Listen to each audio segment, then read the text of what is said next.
করেছিলাম, তবু আমার হুসাইন যেদিন দরবারের ভিতরে যে পরীক্ষাটা ছিল, আমার হুসাইনকে যখন হত্যা করেছিল, তীর মেরেছিল, উলঙ্গ করে দিয়েছিল, গায়ের গোশতগুলো টুকরা টুকরা করা হয়েছিল, ওই কারবালার মাঠে আমার হুসাইনের গোশতগুলোর মধ্যে চিৎকার কি তোদের কানে যায় না?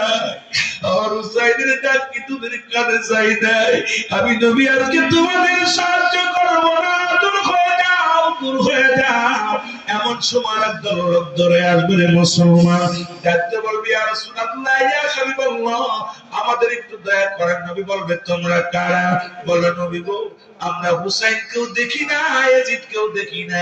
উলামা ইকরাম যখন ওই শুহাদায়ে কারবালার আলোচনা করত, যখন ওই ওয়াজ করতে বসিয়া কারবালার শান বলতো, নবী গো আমরা চোখের পানি ধরে রাখতে পারি নাই। হুসাইনকে কিভাবে কষ্ট দিয়ে মেরেছে, হাসানকে কিভাবে কষ্ট দিয়ে মরেছে গো নবী গো। এই আলোচনা যখন আলেম ওলামা করত, চোখের পানি ধরে রাখতে পারি নাই। আমার নবী রাখতে পারবে উম্মতিরা, যারা আমার হুসাইনের জন্য যাদের চক্ষু দিয়া চোখের পানি, মাথার চোখের মধ্যে একটু পানি গলা পড়ছে, আমি নবী ওয়াদা করে দিলাম আমি তোদেরকে নিয়ে জান্নাতে যাব। জোরে বলেন সুবহানাল্লাহ। আর একটু জোরে জোরে চিল্লায় বলা যাবে না মারহাবা।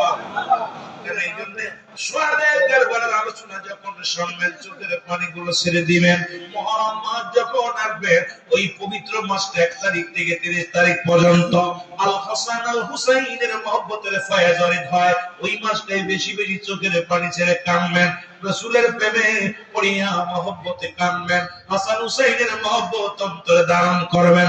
দুনিয়া আখিরাত দুইটা কামিয়া বলে। নবী বলবেন উম্মতিরা, যারা আমার হুসাইনের আলোচনা শুনে, কারবালার ওয়াজ শুনে যারা চোখের পানি ধরে রাখতে পারিস নাই, আমি নবী ওয়াদা করে দিলাম, কথা দিলাম রে, আমি নবী তোদেরকে নিয়ে জান্নাতে যাব। এই জন্য যারা আমরা হুসাইনকে দেখি নাই, আল্লাহ হুসাইনের আলোচনা ওই 10 মুহররম, ও মুসলমান শুনে নাও, ওই 10 মুহররমের কথা শুনিয়া চোখের পানি ধরে রাখতে পারি নাই। আল্লাহ আমাদেরকে তুমি মাফ করে দিও, রাসূলের দিদার নসিব দিয়া দিও। জোরে বলেন মারহাবা। এই মুহররমের 10 তারিখে কি ঘটিল রাওয়ালা